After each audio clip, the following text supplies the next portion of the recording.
Welcome to Hey, did you ever see that movie? I'm your host, Des, and as always, I'm joined by my lovely little co host, Lynn. That's the loss. Fuck. Can you start over again? Fuck. Fuck. Fuck. Showtime. Showtime. Did you ever see that movie? Did you ever see that movie? Did you ever see that movie? Welcome to Hey, did you ever see that movie? I'm your host, Des, and as always, I'm joined by my lovely little co host, Lynn. That's the last goddamn hitchhiker I ever pick up. And joining us again, the podcaster with a degree in terror, Tony. Hey, how's it going? Tonight, we will be discussing the 1974 horror movie, The Texas Chainsaw Massacre, written by Kim Henkel and Tobe Hooper, directed by Tobe Hooper, starring Marilyn Burns, Edwin Neal, and Alan Danziger. See what I did there? As always, this cod tastes like fish. It will contain spoilers, so if you haven't seen the movie, go get yourself a fish sandwich, come back, and listen to the podcast. You can tell this is the first one we've done in the morning, huh? I'm feeling Yeah. weird. It's 10:30 in the morning. We don't usually do it. We do it at night. No edible. I'm drinking my Cafex, so there you go. Yeah. Hey, did you ever see that movie? Brought to you by Cafex, the alternative to coffee. Please take a moment, like and subscribe. And if you're listening on YouTube, go fuck yourself. Next week, we will be discussing The Karate Kid, an American classic. We'll be doing that with Mikki and Tony. And I personally will be getting to the bottom of the oldest question in the movie industry. Who was the protagonist? Daniel or Johnny? Daniel, all Daniel's fault. That Prick. fucking pussy. He needed a good ass whooping and he got it. All right. Mr. Miyagi was just an enabler. Yeah. Yeah. Not only an enabler, he's like, hey, kid, I know you have a driver's license. Why don't you drive me down to the Cobra Kai? Like, that kid gets pulled over. He's not getting his license till he's like 30. Fucking some bad choices made in that movie. We did get a very, very nice message on YouTube. So I would also just like to shout out, I don't know the gentleman's name, but we We don't want him to go fuck himself. No, I actually don't even know if it's a guy. I'm just presuming. But they listened to Violent Vinyl Radio and they came over to check out this podcast. And they left a very nice message saying this is a legitimate comment. The podcast's legit. I really enjoy it. Keep doing what you're doing. So you know who you are. I'm giving you a shout out. If you would like to leave your name on either of the podcasts on YouTube, go ahead and do that. And I'll give you a formal shout out next time. So there you go. All right, let's get into some opening thoughts on this one. So I have seen this movie once all the way through, but it has been a long time and I didn't remember everything as it was going forward. So this was not a fresh watch, but fresh enough. Question is, was it any good? I don't know. I guess we're going to get into it. Dylan, had you ever seen a movie before preparing for this fine podcast? Yeah, I had seen it years and years ago, all the way through. It hella disturbed me at the time, and I was like, I don't know if I want to watch that again. And of course, you see shots when you're watching other things. They're talking about horror movies because I do love watching like anthologies and stuff like that. So, I'm very familiar with a lot of the scenes, but I had not sat down and watched it from beginning to end in quite a long time. Almost fresh. And Tony revealed before we started recording that this is a comfort movie for him. She tells you all you need to know about Tony. So there you go. Okay, with a box office budget of $140,000. Remember, this is 1976, correct? 74. 74. Wow, 74. I have a white Fender Stratocaster from 1974. So there you go. With a budget of $140,000 and a box office gross of, get ready for this, $30,920,000, which would be the equivalent of $205 million today. This was a fucking studio nuclear bomb. Like, wow. That's insane to me. That blew my mind when I saw that. Obviously, it didn't blow your mind. So, okay. Fucking like waiting for someone to chime in. You're all like, Oh no, just it was the biggest box office gross until Halloween. Halloween Yeah. dethroned it, and then Blair Witch took that from Halloween. Did you hear that? That was my cat fucking smashing something in my kitchen. Yeah, he's knocking shit over in there trying to get our attention. Okay. Tony, I have put together a Fast Five today because I know that you enjoy it. And this is Yay. now only for this episode of Hey, Did You Ever See That Movie? We no longer do this on the Tony and Mikki episodes. So here we go.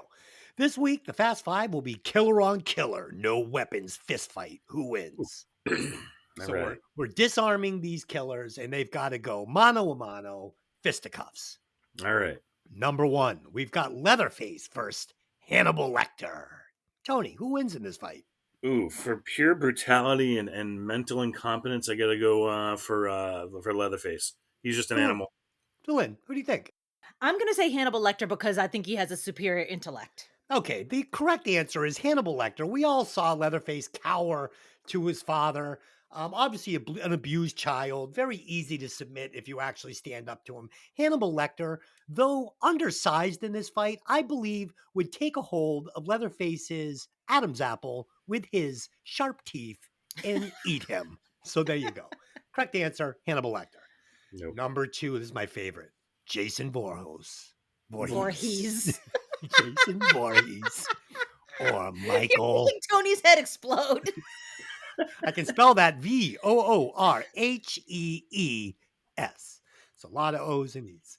So anyway, Jason Voorhees or Michael Myers. Jason, without a doubt.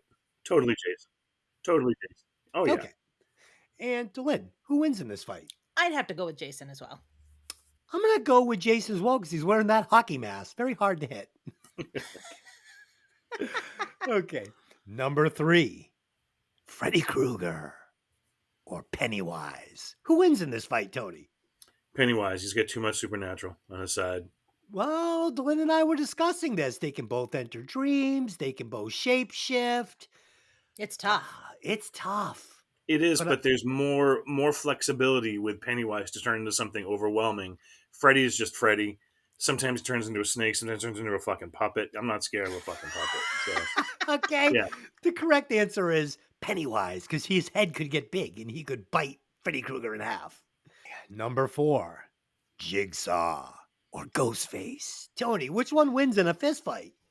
Ghostface, because there's like 27 of them, and Jigsaw's got a brain tumor and he's in a hospital bed for like 5 movies. So to pull the plug on him, he's fucking done. Oh God, okay. Stu will just walk in, unplug that, and walk out. You know. Correct answer is Ghostface. Number five, and this is my favorite, Patrick Bateman or Norman Bates. Who wins in this fist fight, Tony? Oh, Patrick Bateman. All Norman has to do is like pull out a business card. Is going to piss off Patrick Bateman. He doesn't have to pull out a business card. He'll just pull out one of his little hotel keys, waving for him. He's like, "You fucking peon! Like you can't even afford a real fucking key. Should be a key card. What's wrong with you?" Fucking try to put him in an ATM, and he's all done. I didn't get you on Jigsaw or Ghostface, Dylan. Who wins that? Ghostface. Okay, and on this one, who do you got? Patrick Bateman all day. Okay, so there you go. Patrick Bateman. He loves Huey Lewis. Who doesn't? That's your Fast Five. All right, let me give you a quick synopsis, and then we will break down the Texas Chainsaw Massacre for you. 5 friends head out to rural Texas to visit the grave of their grandfather. On the way, they stumble across what appears to be a deserted house, only to discover something sinister within. Something armed with a chainsaw. There you go. God, this is gonna There be. you go. All right. This is gonna be a good one. Dylan, break it down. Get us into this fucking story. The film opens on the date of August 18th, 1973, revealing that a cemetery in rural Texas has been vandalized. Several grave sites have been desecrated. The bodies have been dug up and arranged into bizarre sculptures. Sally and her wheelchair-bound brother Franklin are concerned that their grandfather's grave may have been vandalized, so they travel to the site with 3 of their friends. These friends are Sally's boyfriend Jerry, her best friend Pam, and Pam's boyfriend Kirk. When they discover that the grave is intact, they decide to visit the old family homestead, which is now abandoned. Along the way, they pass a slaughterhouse, and Franklin describes how the cattle used to be killed with a sledgehammer, and now they use an air gun. Shortly afterwards, they pick up a skinny, strange-looking hitchhiker who exhibits bizarre behavior. After cutting his own hand open with Franklin's pocket knife, the hitchhiker takes a photo of Franklin with an instant camera and then demands a $2 payment for it. When Franklin refuses, the man angrily crumples the photo and sets it on fire. They throw him out of the van, but not before he cuts Franklin with his own straight-edge knife. Before they can drive away, he smears blood on their van. So the opening of this film, following John Larroquette's narration, for which he was paid for with one joint, I love that. Unbelievable. I love that, sets the tone. These quick flashes of the decaying body parts was so creepy to me. It's the flash from the old camera taking pictures, but it makes you uneasy because it's dark, and then you see like this decaying hand, and then it's dark, and then you see a boot covered in mud, and it was very, very creepy. You get that long shot of the desecrated, posed bodies, letting you have a good look before they move to the kids in the van. Now, I know in the 60s and 70s and early 80s, picking up a hitchhiker was a pretty normal activity. And maybe growing up in the late 80s, I had that stranger danger thing grilled into my head. So my mother once said to me, if I ever catch you hitchhiking, I will break your thumb. And I believed her. Of course, this was boomer parenting at its finest, but I digress. Pam says, no, don't stop. He looks weird. And no one listens to her. This is not the first or last time Pam is right and no one's listening to her. Though the character is giving an air of being ditzy with like the horoscope stuff, I was like, this is the one that has the most attention. Like she's paying attention and she's like, don't do this. But so you know how it ends for her. Yeah. So this one opens with a word wall. We get a voiceover alluding to the fact that this movie might be based on real events. And I imagine in 1974, it would be that much easier to believe because, you know, we talk about this with music and stuff all the time. Like things hadn't been rehashed 500 times over. Like this was very fresh, you know, like this, like Blair Witch, you know, nobody knew. They don't know these actors, nothing. Next, we get some grisly images set to a radio broadcast talking about people doing horrible things in Texas, which I really loved. I mean, this is followed by Pam explaining the moon is in retrograde, bringing out the evil in people, like Delin said. Again, really spooky, you know, helter-skelter, fucking, it's just so good. I love the setup, and it really sets the stage for what's coming. And I also need to mention the position of the two bodies perched up on the gravestone. It's a fucking horrifying image. Horrifying. And finally, we get the hitchhiker scene. And it's such a good scene for a couple of reasons. First, this movie has that magic of feeling 100% real, 100% real world.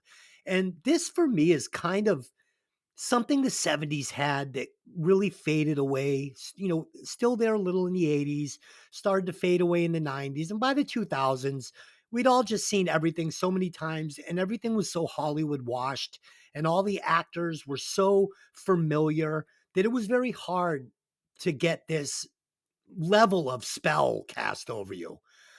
It feels and looks so real. The actors feel like real people.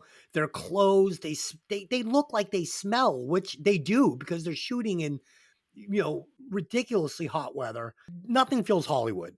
Second, the fear of being trapped in a van with a knife wielding crazy person, watching your friend getting cut again. Terrifying, especially being confined to a wheelchair, making this space seem that much smaller because he can't even herk and jerk around the van. He is like stationary. And the actor that plays the crazy, just so good. These opening scenes for me, absolute perfection, setting this movie up. Just, Tony. All right, here we go. All right, so I grew up working in a video store. So this was honestly the first movie I literally ever rented. Because I started working there, they're like, oh yeah, take a few movies home, get familiar with things. And I'm like, yeah, sure. And of course I'm a horror fan, so I'm like, grab Texas Chainsaw. Great. And I was bored out of my mind. Not even No. I'm going to say, because this is basically in 84, 85. I've been exposed to Freddy. I've been exposed to Friday the 13th, Halloween, the bloody ones. These are vicious, vicious movies that show everything graphically on the screen. Texas Chainsaw Massacre, I'm sure we'll touch on it later, is almost a fucking bloodless movie.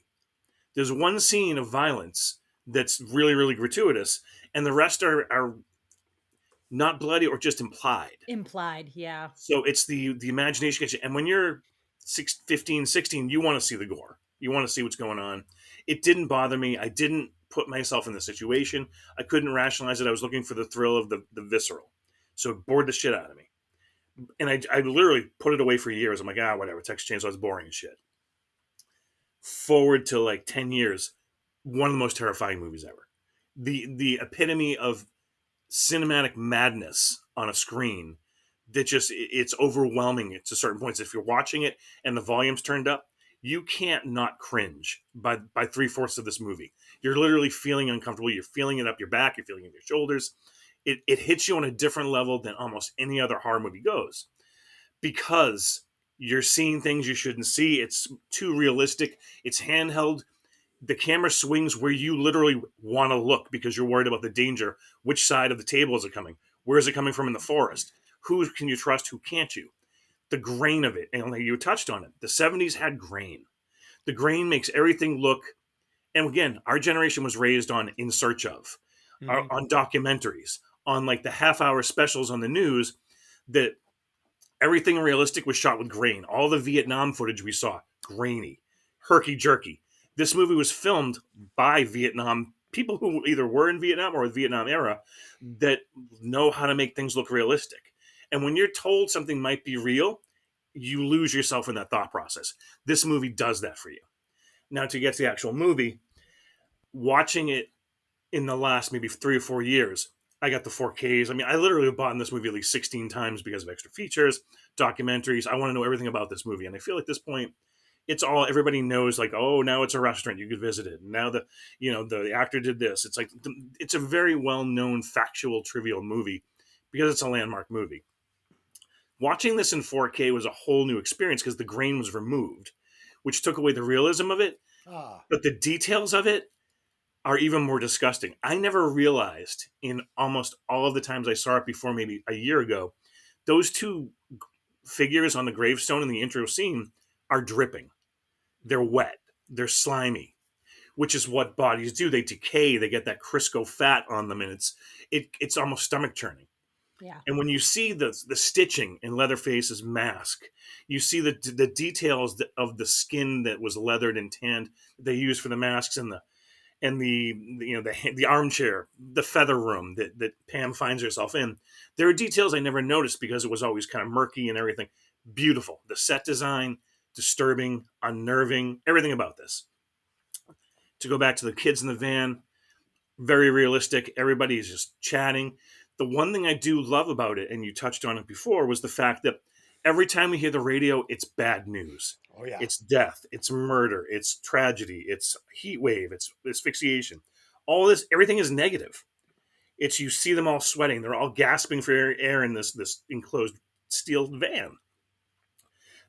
So they get there. Thankfully, we see the grandfather. We hear the grandfather's okay. They're going to go visit the homestead. They pick up the hitchhiker. Madness ensued. Hitchhiker's crazy. Again, he was supposed to be a Vietnam vet, which is why he's so fucked up. And Edward Neal, who played him like that. This is somebody who's been through a lot, who's seen everything. You couldn't put a beat on him because he was so manic. And no one likes that. You like a little predictability. You like a little expectation. You like a little social cue. He had none of that. And that puts everyone on edge anyway. So again, when we're in the van, every shot of the hitchhiker is him alone right up in your face. Yeah. Like he's leaning into you. And that's your personal bubble. And you're feeling it. So again, so good. And I love the fact that within the first 10 minutes, we have all of their personalities. You hate Franklin in the wheelchair. He's a whiny bitch. Yeah, he's in a wheelchair. But you feel that he's the burden. He's the pain in the ass. Everybody's kind of sick of him. He's whiny. He's hot. He has the voice that just nails on a chalkboard. Oh, yeah. And he won't stop talking about the slaughterhouse. And that was so uncomfortable to me. And I was just like, oh, God. But it's important because it's setting up. It was so important, but it was gross. It's setting up a lot of different things that we'll get to. 100%. But it was gross. And he kept talking about it. And they're like, will you please stop? And he's going on. And I'm like, bleh. Like, Tony, you were talking about how there's not a lot of blood in the kills, which I agree. But they do make a point of putting a lot of blood in the movie, on the walls, on items. It's like there's blood everywhere. It's just not coming out of humans. Oh, but that's the thing. This was made in 74. I was literally 4 years old. I didn't see this until I was 14, 15. By that point, I saw Halloween, in 79. I saw, The Fog in 80, 81, Evil Dead in 81. So it's like I'm seeing the most bloody stuff. And I don't see this classic until years later. And there's no spray, there's no arterial grossness that I'm looking for in my horror classics. Right. But what's scarier to you, watching Michael Myers stab somebody, right? And you get a little blood, or Mhm. watching Leatherface hoist a woman up and fucking onto a meat hanging hook, and Well, having her again, watch you dismember her boyfriend with a chainsaw. The ideas in this movie are so much more brutal than just a guy running around with a butcher knife. oh, 100%. And as I get older and I realize where I am now, to me, and the funny thing, and I'll just use this example, and it's such a random fucking one, but one of the most brutal kills. I mean, we have what, 12 Friday the 13th movies. Mhm. Literally, we're over 100 bloody deaths. Some on screen, some not. Some we see visual, some we don't. The scariest, most disturbing kill in all of the Friday the 13th series is in part 4. Is when the guy goes downstairs and Jason attacks him in the basement. You don't see much. You can't see anything. But you hear him screaming, "Oh my God, he's killing me. He's killing me. Run, run, run." And it's the fact that he knows he's dying. You don't see anything go into him. You don't see the blood spray. He's just screaming in terror that, "Oh my God, he's killing me." Like he knows he's dead. And it's happening too. And that is a raw emotion of fear, panic, terror. Yeah, it I reminds don't me need of to see the blood. It's just hearing someone go through that is awful. the what was it? The Pamela Smart being killed by Tex Watson. Why are you killing me? You're killing me. You're killing me. And this is real life. Yeah, that I was actually going to say that, like this was filmed during Vietnam time, and also the Manson killings happened 5 years before this movie came out. So this Right. is the atmosphere in Yes. the country at the time. Yeah, and that's why I said Helter Skelter, because it kind of reminded Right. me of that whole period. Yep. I mean, and the true story it is based on, they based Leatherface on Ed Gein, which everyone knows yep. is who, Norman Bates was based on. Anybody who has any sort of psycho, that's the one they always go back to. But the thing is, he did have lamps made of people Oh, and chairs made of people. So Yep. that's the closest. And they kind of took that and just ran with it. But who yeah. does your Yeah. decor? His bed had skulls on the bedposts. Right. So yeah, he was gross. The OG. Okay, let's keep it rolling. Running low on fuel, they stop at a rural Gulf filling station, only to have a strange-looking old man who runs it tell them that the tanks are empty and he's waiting for the gas tanker to show. When the old man learns that their destination is the Hold Hardesty home, he advises young people against going there by saying that people who live around that area are not receptive to strangers. They buy some barbecue from the old man and depart for the home. While Sally and Pam go off to look through the abandoned house, Franklin finds it hard to get around the old place due to his wheelchair, and he's frustrated by the fun the two couples seem to be having. Franklin gives Pam and Kirk directions to an old swimming hole that used to be nearby, but they find it completely dried up. Kirk hears the sound of a gas generator nearby and gets the idea to go out where it is and barter for some gasoline. Following the sound, they discover a large farmhouse surrounded by numerous abandoned vehicles, partially hidden by a tarp. Kirk finds a human tooth on the porch and frightens Pam with it. He gets no answer at the knock on the door and is lured inside by strange animal sounds. He goes into the house, and in the space of a few moments, an enormous heavy-set man in a weird mask appears and murders him with a blow to the head via a sledgehammer. The man known as Leatherface, due to his mask made out of human face, drags the body into the back room. The foreshadowing in this movie is almost textbook, but I don't know if other movies had done it like this before. The discussion of the killing cattle, like I said, that made me so uncomfortable at the beginning of the movie, comes right back into play here because he kills Kirk with the sledgehammer.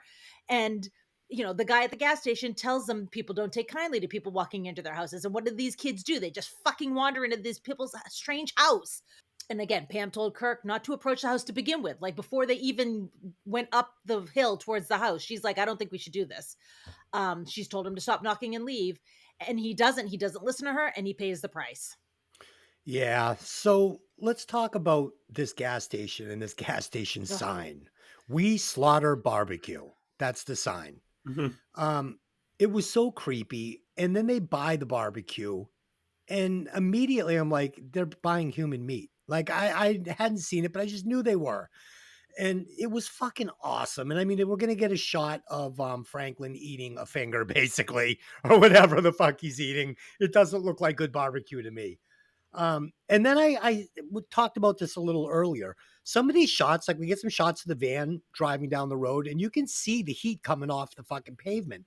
There's some shots of them in the fields outside the house, and you can actually see the heat in the air, that kind of distorted look. Oh man, it's so fucking good. It really paints a picture of fucking Texas in the summer, right? And then not knowing any of these actors, just I was under the spell here, 100%. Next, Franklin, we're at the house, and Franklin sees some bones on the ground, and he sees some bones hanging from a door frame. And damn, if this didn't remind me of the Blair Witch Project. Yes. I mean, Tobe Hooper, he's checking all the boxes here. He's giving me witchy horror. He's giving me fucking bloody horror. He's giving me everything. And he's going to keep going throughout this thing. Next, we get Pam and Kirk looking for gas.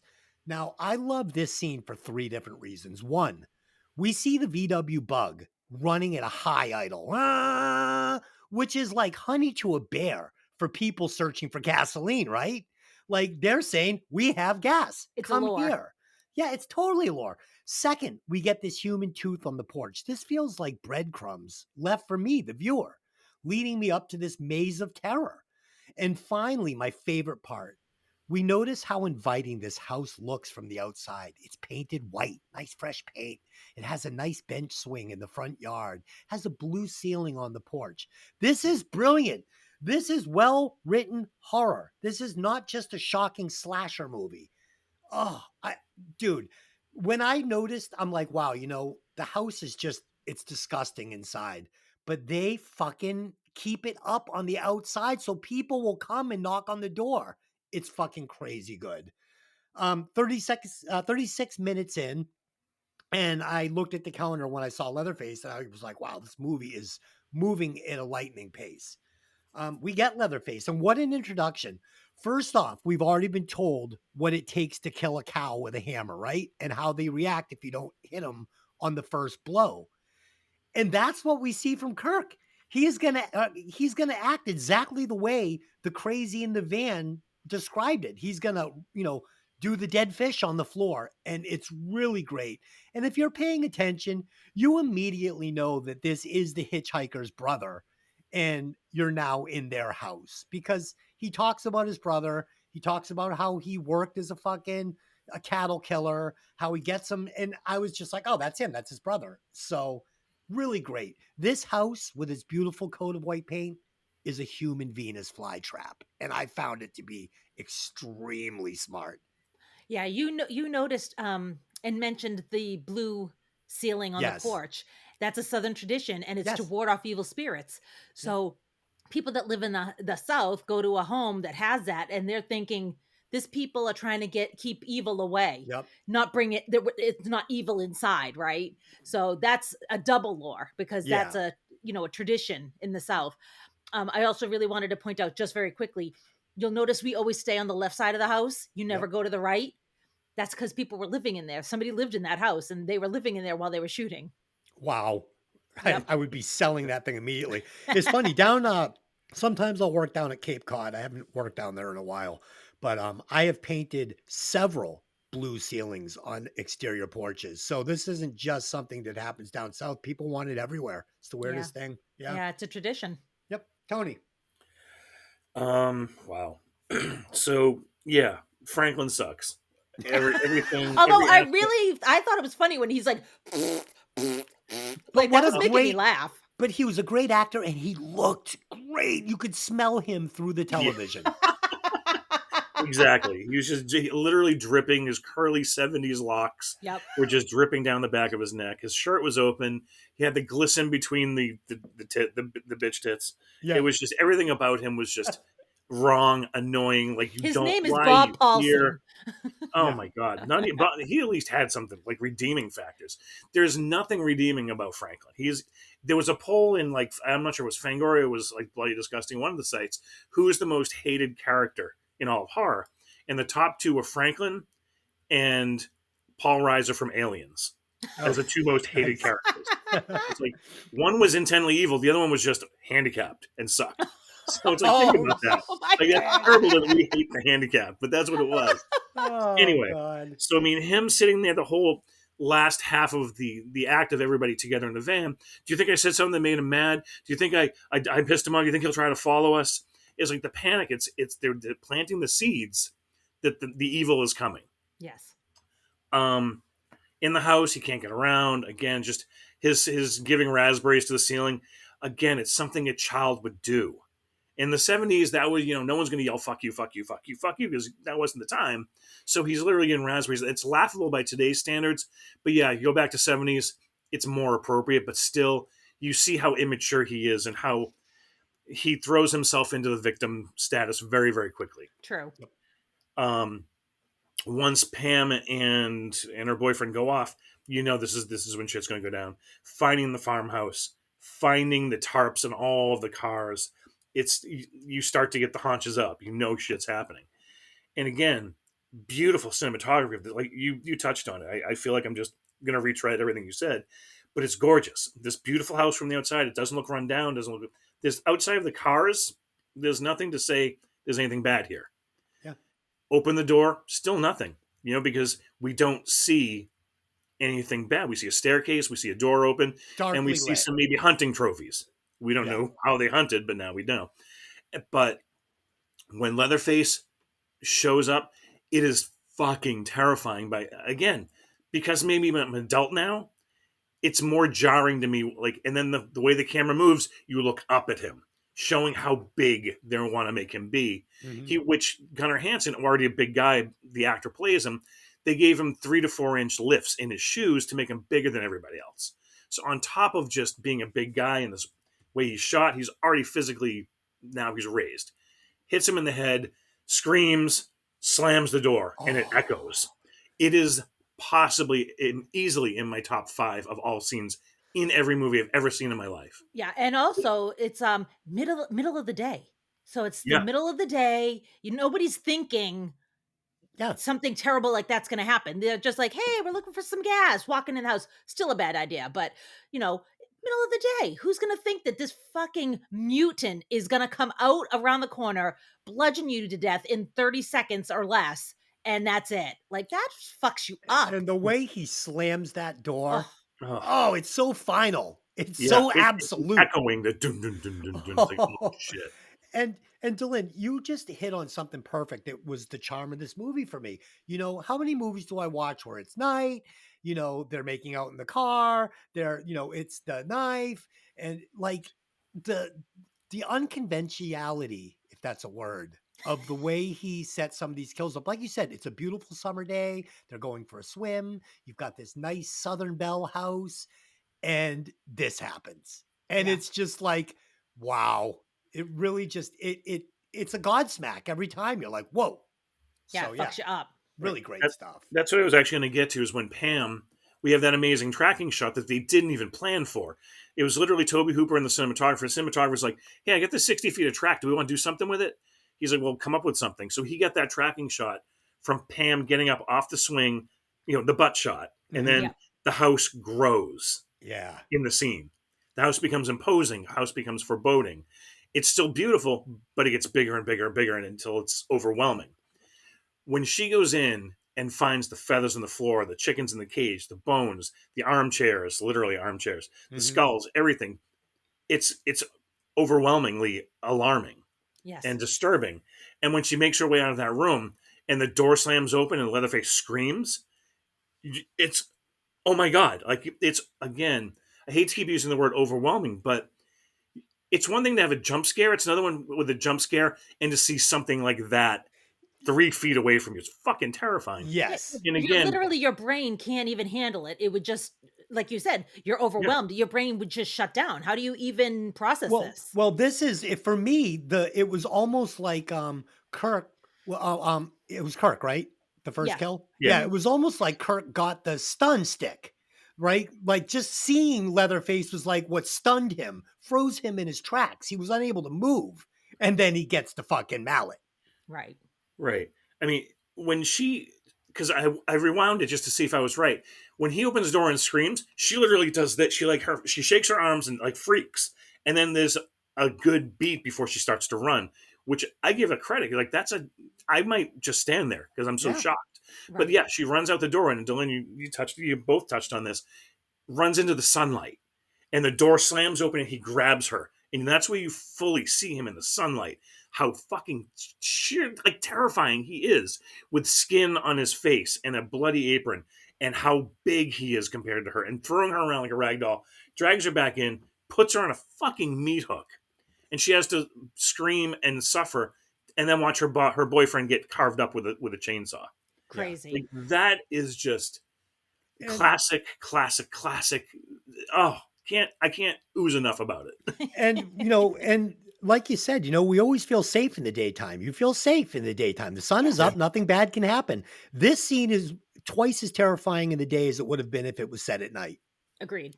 Yeah. Although the chase scene we're coming up on, man, as a kid, I was like, it used to feel forever. Now watching it, it's like I have to look away sometimes because it's so overwhelming. But we'll get to that. Pam becomes restless when Kirk does not return, and she goes into the house to look for him. She stumbles into a room that's filled with human and animal bones. A live chicken dangles in a small bird cage. Weird sculptures made out of human skulls hang from the ceiling. Furniture is adorned with human bones and skulls. The floor is covered with bits of bones and feather. Pam begins to retch and starts screaming when Leatherface appears and lunges for her. She runs out onto the porch, but he catches her, carrying her, kicking and screaming back into the house, where he savagely hangs her on a meat hook through her back. While she hangs there, she can see Leatherface dismembering the dead body of Kirk with a chainsaw. Back at the Hardesty house, Sally and the others begin to wonder why Pam and Kirk haven't returned. As the sun begins to set, Jerry sets out in the general direction and also comes upon the house after he's lured to the area by the sound of the house's gas generator. He's alerted by the blanket that Kurt left hanging on the front porch and goes inside the house. After Jerry walks into the kitchen, he discovers Pam locked inside a large freezer, still alive but convulsing in near death. She lunges out of the freezer just as Leatherface appears and kills Jerry with the sledgehammer. He forces Pam back into the freezer and locks it again. Leatherface is clearly distraught, apparently upset because strangers keep coming into his house. So, an interesting aside here, the actress that played Pam, Terry McMinn, believes that Pam survived. She claims that Pam was common sense heavy and a fighter, and she believes she found a way to help escape the house unseen. Since we don't see her again after this freezer scene, I suppose it's possible, but really, so much of this shit could have been avoided if these kids just stopped wandering into people's houses. You damn kids, I would have got away from it if you weren't snooping around. It's crazy. It's crazy. Everybody's just walking into this house. And, clearly this little scene here with Leatherface distraught, it's obvious he's mentally deranged. There's issues here at hand that is not just he's evil. And yeah, is he evil? Yes, but that's not, there's mental handicap coming into play here. Well, for we sure. don't know if he's evil because well, think about this. So what if he was just a child? He's obviously abused by the father. They all are, because you Right. see him beating these kids.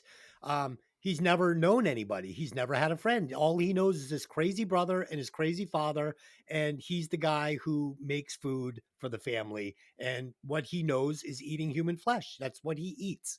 That's what he's always eaten. Yeah, he might not This- be evil so much as just this is like- what he's been taught. Yes, like the detachment he may have may come from just being raised to be Leatherface. So Yeah. he doesn't know it's evil. But Maybe. that's, whatever. That's fucking, we're going pretty far outside the box here. You're This actually scene- not, because there's sequels that give the hints of that. In part 3, and again, I'm going, oh, this is my geek stuff. He literally sits down with a speak and spell. Remember those things from the Yep. fucking 80s? Yeah. And they show a picture of a person, and he keeps typing in MEAT. Me. Right. And he Wow. hits enter, and it keeps failing on him over and over. He's like, ugh! He gets frustrated because he doesn't know it's a person. He thinks it's meat because that's what he Right. was raised to know. Right. And that's go along with, that's the way he was raised. That's all he knows. Yeah, kind of like Master Blaster in Yeah. in the Mad Max. Mad Max. So there you go. All right. So this scene with Leatherface hanging Pam on the meat hook and forcing her to watch him dismember Kirk with a chainsaw. This is emotional horror, right?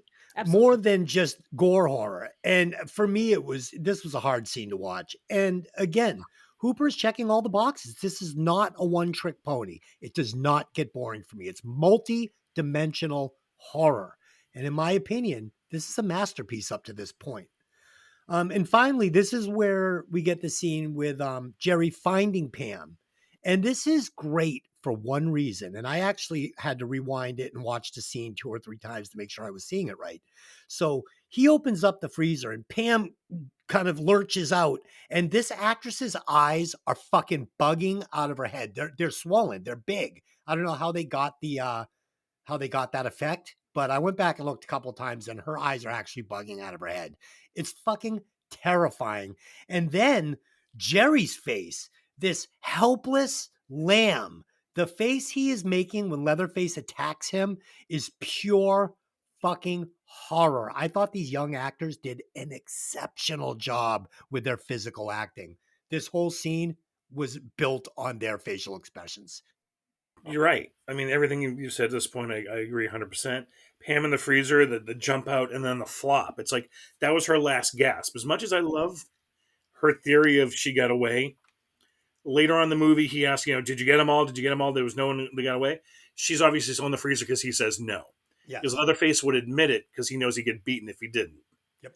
So anyway, when Jerry turns around and you hear the scream first, because that's the thing. Leatherface screams because someone else is in his house. Jerry turns around and lets out this high-pitched, pure terror scream. It was funny. So when I was a kid, it was like, oh, listen to the little girl, you scream. But you know what? If you're just guttural reactions to see something terrible, it just comes out.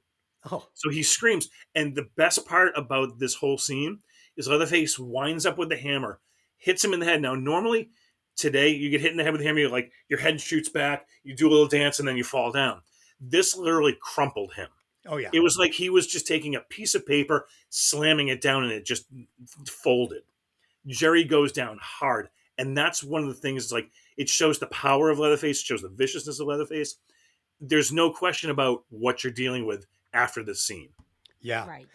What's so scary about Leatherface, and I think this touches back on what we were talking about of, maybe he's not evil, is his lack of empathy. He has no empathy for a human being. None. You can't plead with him. You can't make eye contact with him. Like, he just sees you as fucking food. That's it. You're food. It's like, whoa. Well, that is something to think about. And it's not, again, we could go to the sequels, which have different families and different theories and different storylines throughout the years. But it's like he cares about his family. Yeah. When he brings grandpa downstairs, he's very gentle with the frail grandpa. He's very, he fears his dad because he obviously been beaten, and he tolerates his brother.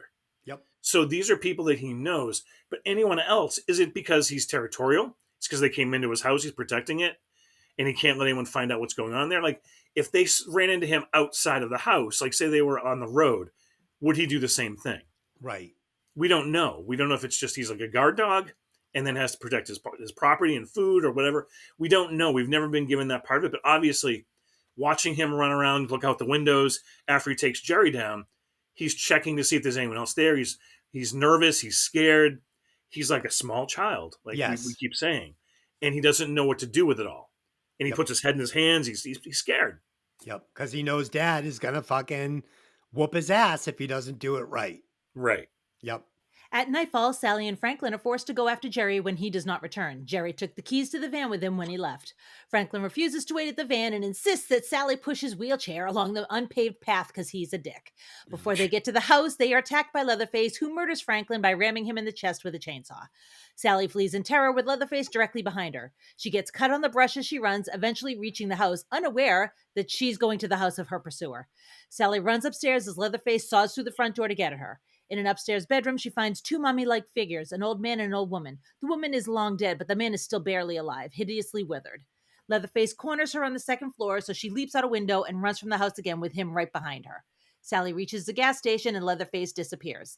The old man says he's going to take Sally to get help, and while he's gone, Sally notices the smoke pit where the barbecue is made. She stares at it in fascination. The old man returns and suddenly attacks Sally, who tries to defend herself with a kitchen knife, but the old man knocks the knife out of her hand with a broom. The old man beats Sally unconscious with the broom handle and uses a knife to cut some twine to tie her up and then puts a sack over her head and puts her in his truck. He drives her back to the dreaded house and along the way picks up the hitchhiker from earlier. They all live there with Leatherface. They tie Sally to a chair inside the house and remove the bag from her head. She and the hitchhiker recognize one another and Sally screams in horror. So Marilyn Burns, who plays Sally, was really cut by the brush and thorns, and a lot of these cuts on her are real. That's not makeup. I also had an inkling something was hinky with the barbecue back when Franklin was eating it, and he kept spitting stuff out. He's like doing like the, but this is obviously confirmation. But I applaud Hooper for not going for the obvious, like, arm hanging in the smoker. Like, Yes. it's not obvious. Like, it's a little weird. Like, I think she's staring because she's having trouble saying, that's a steak, that's a rib. Yeah. Like, she's looking at it going, those are weird pieces of meat. What is that meat? Yeah. There's still a little bit of deniability, but it's enough to make you go, no, I don't like this. Yeah, no, this scene wouldn't work if it was a hand or an arm. Right. So the scene of Sally pushing Franklin through the woods is great because one, we get this fucking amazing jump scare where Leatherface appears in Franklin's flashlight. It is Yeah. such a great visual scare. And you can hear the chainsaw cutting through Franklin and his metal wheelchair. It was such a nice touch hearing that saw hitting metal. And that leaves us with our final girl, if you don't count Pam suffocating and bleeding out in the freezer. And I actually said to myself, maybe, but probably not. I'd also like to mention the pacing of the movie. It's fast and furious without being messy or lacking detail. And that's important. And in fact, I would say it is heavy in detail. Next, we get this super creepy scene of Sally falling right into enemy hands. It's the gas station owner. And if you've never seen the movie, you might think she's safe, but she starts noticing unidentifiable body parts being smoked. And again, we hear the radio talking about dismembered bodies in Texas. And the door of this little hut is wide open. And we know that fucking Leatherface is hot on her trail. So Hooper stops the frantic chase, right? At this point, Leatherface has just killed her brother. He's chasing her through the woods. Hooper stops it. Stop.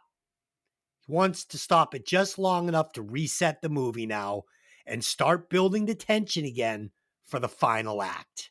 And it is fucking amazing the way he did this. It's like, instead of us just like now, like we talk about records, albums on the other podcast where songs will start bleeding into each other. And it starts to just feel like, all right, I'm getting bored now. I've seen this 19 times already over the last 48 minutes. No, these kills aren't bleeding into each other. This chase isn't bleeding in each other. These scenes aren't bleeding into each other. These scenes are all their own little thing. And Hooper is going to give you a jump scare here. He's going to give you some gore over here. He's going to give you some psychological terror over there. And it kept me wildly entertained. When the dad is driving her back to the house and hitting her with a stick, she starts to cry in certain parts and he'll go, no, don't do that. Don't do that. Because the father is not quite as demented as the two children. Like, he's crazy, but he doesn't have a taste for the killing. He doesn't have a taste for the human side of the killing. He doesn't want to hear this girl and think of her like a person. He doesn't want to hear her crying and suffering. No, he'll hit her in the head a few more times. She'll start screaming and like, ha, ha, ha. He loves to hear her scream. He loves to hear her in pain. He doesn't want to hear her emotional side. And I thought that was really great. And finally, this scene at the dinner table, this delivers another level of psychological terror that sets this movie apart from the rest. Constant change of pace, and we get the grandfather. Oh, this character could have not worked. In 1974, it took balls to roll this character out because it could have looked cheesy and not scary and weak, but it's quite the contrary. The character is terrifying. The simple act of Leatherface cutting her finger and shoving it in his mouth so he could basically suck her blood like a cow being bled in a slaughterhouse is fucking genius. Oh God. It was so creepy. The shots of her eyes, so late 60s, early 70s. I can imagine being on a hit of blotter and watching this movie and just being like, what the fuck? Imagine being a hippie watching this movie on acid. No. Holy shit. Tony, talk about your acid trip with this. Dear God. 14-year-old me was bored shitless by this part. And which is crazy to think of me now looking at this. Like, this is like the high echelon. This is like the top 2 studies of horror and terror. But I was so bored from we get the jump scare, which is amazing because you're right, it's just in the flashlight. And that's why I love playing video games, because your peripheral vision is just what's in front of you. You don't know what's there. You see something in the flashlight, it's too late. You're done. Once Yeah. you see the flashlight, you're all done. And that's literally what this movie started, that trend of what you see, it's too late. So he gets taken out. I agree with you 100%. A lot of this movie is the sound design. It's the flashbulb going off, the kind of sound. Yep. It's the chainsaw on metal. It's the small details that could have cheaped out on, oh, we don't have the budget for it, but they went the extra mile. This needs to happen. This needs to happen. Hooper was a dick on the set. He really, like, the word is that, like, the crew was literally ready. Edward Neal, who plays the hitchhiker, said if he ever ran into him again, there's a good chance he might assault him, if not kill him, from just what he's running, from what he had to deal with in the heat, in the takes over and over, in the demanding schedule, it was an uncomfortable experience for everybody involved. But what came out of it is fucking pure cinematic genius. The chase between Sally and Leatherface. Again, when I was a kid, it was almost laughable because there were times Sally would turn and Leatherface would lose her because the mask was over his face, and he'd take a few comedic hops on one foot before he resteadied himself. It was almost like Bugs Bunny. But when you think about that much weight in a mask at night, carrying a 15 to 20 pound chainsaw, that's going to be realistic. Oh, yeah. So it's like, again, watching it as an adult, it's a whole different level of horrifying realness. Realism. And her running into the branch, because the reason she ran into the branch is because she was looking behind her to see how close he was. It's realistic. It's not just the victim fell in the woods. No, it gave reasons why she was held up in brush. Tried to push herself through it. Her screams as she does, because she's literally tearing her flesh as she's trying to just get away, and seeing him advancing on her in the back.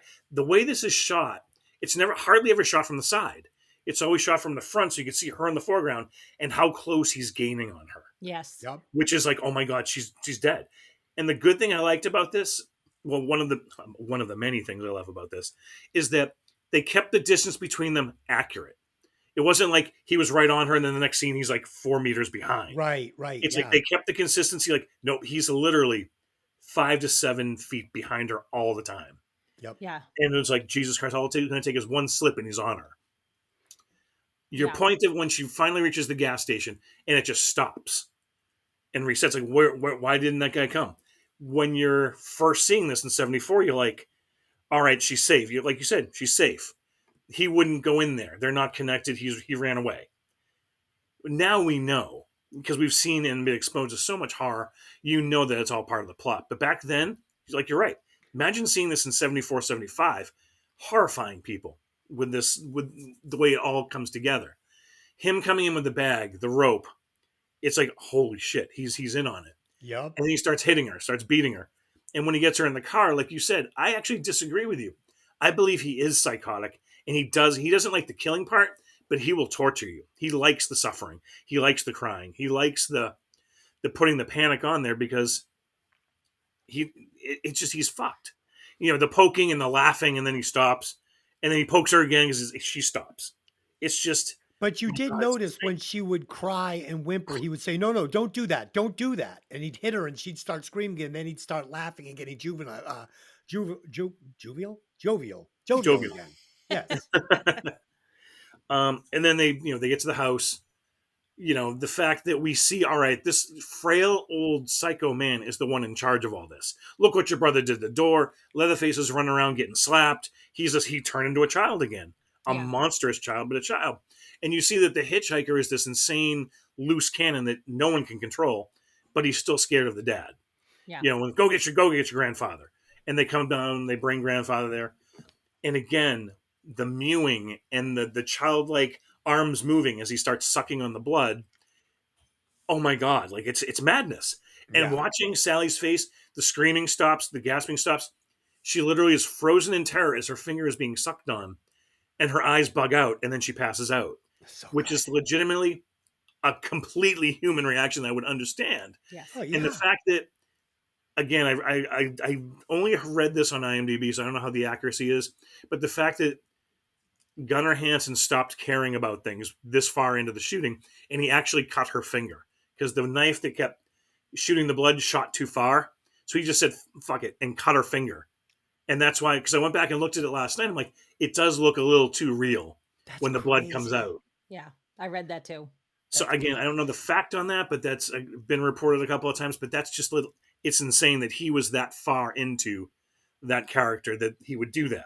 Well, I think that what happened was this whole scene at the dinner table, which we'll get into, but this whole like period in the movie, it was hours and hours and hours of shooting. They had been in it for so long. It was hot. Everybody was cranky. Everyone was tired. That Everything thing was kept rotting. everything stunk. They all stunk. And that thing kept malfunctioning. And so he just cut her finger because he was like, let's just fucking get it done.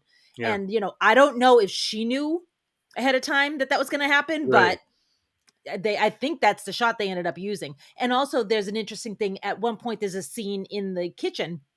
And if you look over towards the door, Franklin's wheelchair is folded up against the wall. And I was like, oh, that's a good little piece. Yeah, he points that to it. Leatherface points at it. Did they let him get away? And he points to the wheelchair saying no. That's right. So we talked about how Leatherface wears a couple of different faces in this. And he's got one that's got a lot of makeup on it. He wears at dinner. He's got one that looks like kind of an old woman. And I was wondering, do you think that was his mom's face and he wears it at dinner time when he's setting the table? Ooh, I don't Yeah. know. They just I call kinda- it they always call it like the pretty lady or the pretty woman mask. Well, there were two. There was the pretty woman with all the makeup, and then there was one he wore before it at the dinner when he was setting the table, and it looked like an old woman with gray hair. Oh, I I think didn't- there's 3 different faces, so I'm not sure that makes sense to me, but yeah. Yeah. All right. Well, let's keep rolling. Final act. All right. The family torments her for the rest of the night. They bring Grandpa down from upstairs, the dried old man, and slice Sally's finger open, sticking it in the old man's mouth while he sucks her blood. She passes out and wakes up to the dinner table with everybody enjoying food that's made out of human flesh. They tell Sally that Grandpa used to work in the slaughterhouse and he was the best with a sledgehammer. They decide to let Grandpa kill Sally and untie her, forcing her onto her knees and holding her head over a bucket while Grandpa makes several feeble attempts to hit her head with a hammer. The hitchhiker gets frustrated and makes a grab for the hammer to finish her off, and suddenly Sally breaks free. She hurls herself out a window again and lands outside just as dawn begins to break. The hitchhiker and Leatherface emerge from the house and chase Sally up the road. The hitchhiker brandishes a knife and Leatherface is waving his chainsaw. The hitchhiker nearly catches her, grabbing for her and catching her hair over and over. A large semi-truck drives by and the hitchhiker is caught off guard. The truck drives over him, killing him.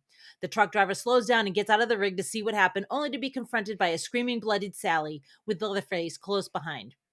He chases Sally and the truck driver to the other side of the cab, where the driver hurls a wrench at him and hits him in the side of the head. Leatherface drops the saw and falls, wounding his leg by the saw blade. The truck driver flees down the road, but the wounded Sally cannot catch up. Then a pickup truck drives by and Sally abandons the scene by jumping in the back of the truck. Leatherface still gives chase, but the pickup truck driver pulls away. Sally laughs crazily at Leatherface as she escapes. As he swings his chainsaw around in frustration and rage in the middle of the road in the full light of dawn. So, the scene with the trucker, I was confused why he didn't just start the truck and drive away. He pulls Sally into the cab. Yes, Leatherface is at the door, but he isn't getting through the middle of the door. He's just scratching it. However, if they did that, you wouldn't get the iconic scene of her in the back of the truck, hysterical and traumatized, in conjunction with Leatherface swinging the chainsaw in anger. So it's a fair trade-off to me, I feel. Yeah. In this final act, it's the lack of empathy and level of crazy that delivers the horror. This isn't a movie about a killer with a knife repeating the same kill over and over. This is on a whole nother level. And I'm not sure it's ever been replicated to this level again. This movie was so ahead of its time in 1974 that I don't think we're ever going to see something that's raw and organic. Again, I just don't think it could exist in today's Hollywood and in today's movie making. I mean, this is just a snapshot of time where movie making was so raw and so new. And, none of these ideas had really been, had been done. So, yeah, we're seeing something like groundbreaking here. This scene with Grandpa trying to kill Sally with the hammer, dropping it clumsily over and over, this was a perfect vehicle for Sally's escape. It worked for me. This is the only way she's getting out of that kitchen is, the family is focused on Grandpa. They want to give him a kill. And it gives her that moment to get up. And I love that the only way out is through that fucking window. And it's so frantic and it's so good. And again, it lets the light into the movie. We're back in the day. Oh, she's safe. No, she's not. And the horror of the scene with her running down the road with the crazy kid gleefully slashing at her with a straight edge razor. This is crazy good. Yeah, Leatherface and the kid could have easily caught her. So they're letting her run down this road. She's not outrunning them. They're just having fun slashing her and scaring her. And they're in the middle of bumfuck nowhere. So they don't think a trucker's going to come along and save her. They've got plenty of time to catch her. They just want to fuck with her. Then the truck hits the kid. And this is brutal. It's great. It looked so good. He's caught up under the tires. I love it. Then we get this moment with her, which Delin was talking about, and we get this moment with her climbing into the cab of the semi, giving us the hope that she's safe, but it's ripped away. And I love that because by this time, you're desperate for this girl to get away, you know, and Hooper's going to give you that hope, no pun intended, that hoper, and it's ripped away from you. And finally, Leatherface cutting his own leg with the chainsaw. This is really smart because it's going to allow her and the trucker to escape. Oh, what a great fast-paced way to end this movie. I fucking loved it. And I also have a great alternate ending. Yeah, all of it is just amazing. The chaos. It's the one thing that I'll always go back to is the final third of this movie is nothing but screaming, yelling, noise. And I'm someone who over the last 25 years of my life, I want a quiet life. Like I realized like where I grew up, I grew up with old school Italian family. So the screaming, the yelling, it was just normal. And then I was playing in clubs. So it's like, it's always noisy. It's always music. It's always something. I've realized I really just enjoy quiet. So loud noises for a long period of time, they irritate me. They get under my skin. It starts to literally physically bother me. So the last third of this movie is her screaming of madness. I definitely got a little tired of that screaming after a while. I was like, okay. But again, it's all justified. There's nothing Yes. there that, like, she's literally trying to survive. Yeah. And again, I used to feel the same way. It's like, all right, come on, like just. But again, watching it over and over and over again, it's all justified. Mm-hmm. Yep. And her screaming, Leatherface yelling, Grandpa, dropping it into the large metal tub, echoing. Good. The hitchhiker, let me do it.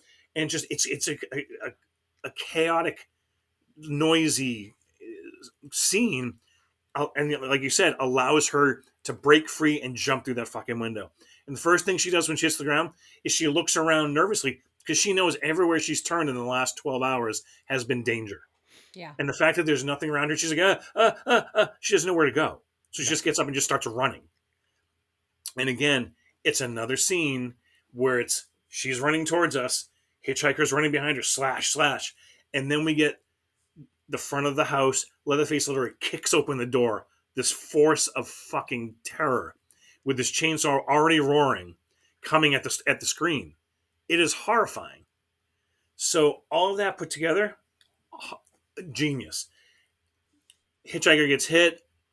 That's always kind of fuzzy to me because it's like you didn't hear a fucking Mack truck coming down the road. Granted, it's a rural part of Texas. Yeah. So maybe they're not used to it and it did catch them off guard. But again, that's always one of those ones that like, it's a little bothersome. The jumping through the cab, another thing, Delaney, you're 100% right. It's like just close the doors and lock them, start the truck up, try to get away. I'm glad they didn't because that scene of her, it's like the mid shot of Leatherface is 7 feet away. She's trying to climb on the tire. Her feet keep slipping. We're not intimate. We're watching from far away. So it's almost like we shouldn't be seeing it. It's another shot of we shouldn't be seeing what's going on, but we are. Yep. Which is what the fucking theme of this whole movie is. We're seeing something that we should never have seen. Yep. So her, when she finally throws herself into the cab, you see literally how fucking close he was to getting her. One more slip, he would have had her. Oh, yeah. Yeah. And then pulls away. The closest, it's fucking terrifying. I'll just keep saying terrifying. Yeah. And then the dance at the end and cut to black, the roar, and then sudden silence. It's jarring. Yes. And there we are. There's our fucking masterpiece of fucking cinema. I also love that the trucker got away, and the trucker actually delivered a debilitating blow to Leatherface. Leatherface. Yeah. Because, he's a trucker and these guys can take care of themselves. And it added a hint of realism to it. I mean, sure, was he going to stick around and save Sally? No. He did what he's like, I've done enough. Good luck, Yeah, he ran his ass off. but the fact that he, was able to get Leatherface down with that monkey wrench. I loved it. I fucking loved the choice for him not to get killed. Loved it. Well, that's the thing. I mean, Leatherface is still human. He's not a Jason. He's not a Michael Myers. Yep. Yeah, and that's something I did want to touch on before. It's, again, we never see Friday the 13th in daylight. Halloween, the original Halloween, some of the most terrifying scenes are in the day. When Michael Myers is standing next to the bush. Yeah. He's standing in the laundry blowing. Those are the things that fucking are terrifying. Yep. You add daylight to any horror, you got me. I'm sold. Agreed. All right, so that's it. We have broken down a Texas Chainsaw Massacre for you. I hope you guys enjoyed the discussion. Let's head over to the recasting couch, and we'll recast one member of this movie. I went pretty fucking obvious. We're just going to get rid of Sally and slide in Jamie Lee Curtis. There you go. The Queen of Scream. Queen of Scream. I mean, I don't want to recast anybody in this movie. Honestly, Jamie Lee Curtis, a familiar face, would just ruin this. It would break the spell for me. So I don't want to replace anybody, but that's my choice. Lynn. So my recast, I think, is amazing, which is going to make up for the fact that my alternate ending sucks this week. But my recast is I recast her with Sybil Shepherd. Ooh. Yeah. Now, if you look at Sybil Shepherd in the 70s, she Taxi Driver. Yeah, she looks just like her. Yeah. So cool. Tony. See, I recast Pam because she's the smart one. She's the survivor type. And I actually gave her an Aliens era Sigourney Weaver. Oh, okay. Nice. The young Sigourney Weaver. So she's got a little power to her. She might still get caught. You don't know, but same kind of fierceness in her. I like to do that. I like it. All right, let's do some alternate endings, and I've got a good one. As if we'd end the movie like that. Yeah. Let's do the Scooby-Doo ending. Good call.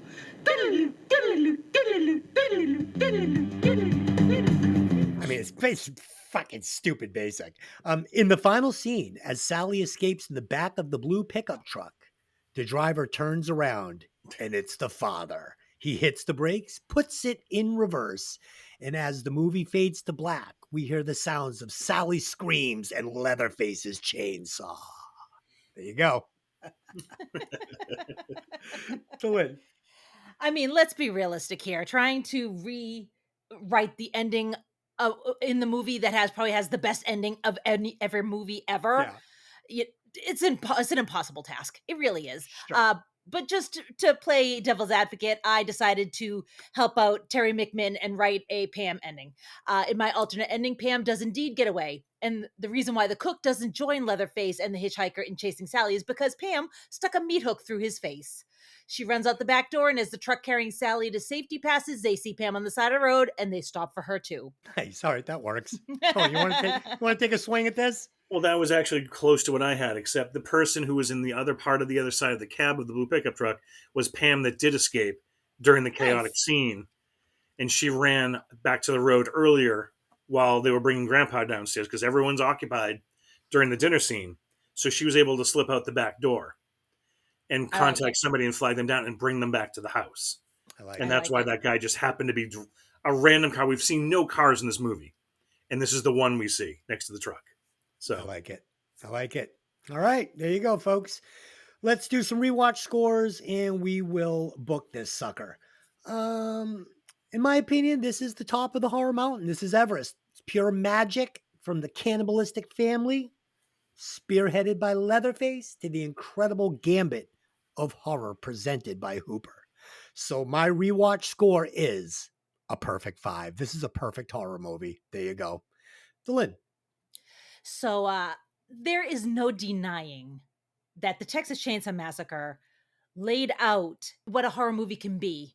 In the 80s, we went really heavy into slashers. We went really heavy into gore. But this is like psychological horror. Even though it's a horror movie, it's psychologically driven. Yep. And it was saying a lot about slaughtering young people in Vietnam.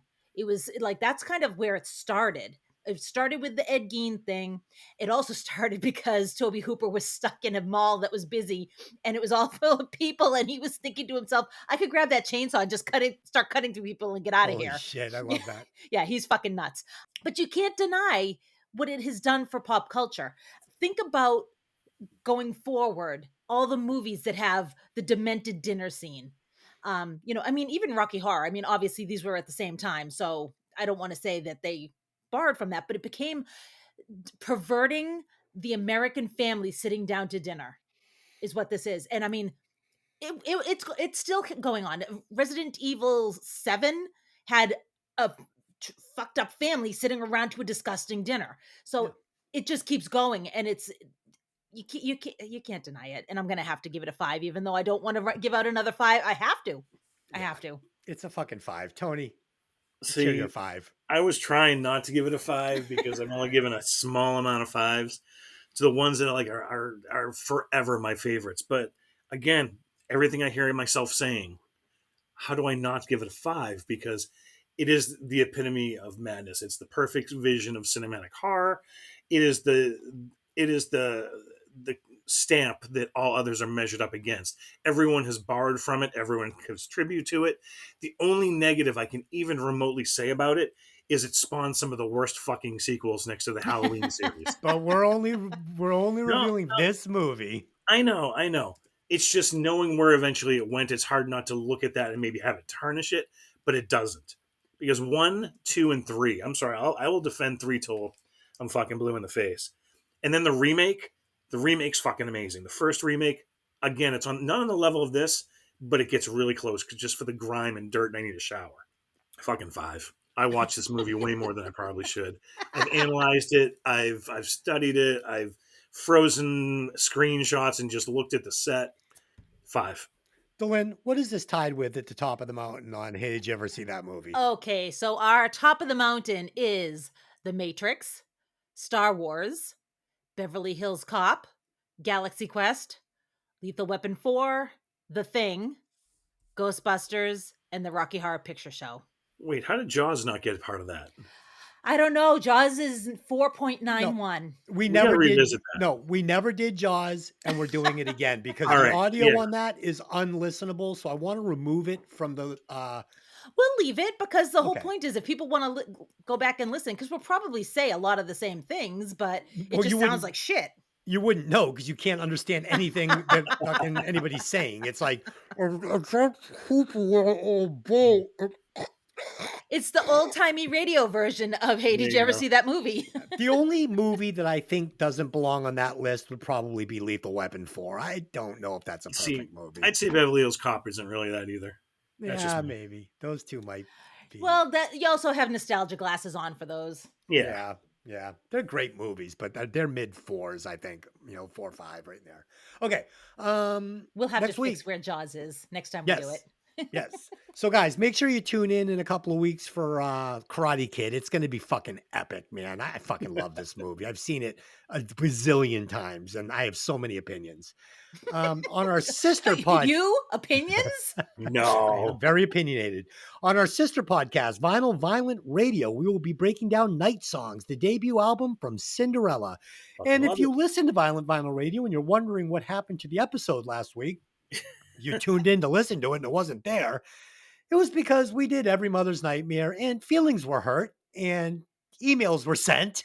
And the podcast, unfortunately, for the better of everybody, had to be removed. So maybe sometime down the line, if Vinyl picks up a little more traction, we'll put that in a Patreon episode. And if you want to listen to it, you can pay to listen to it.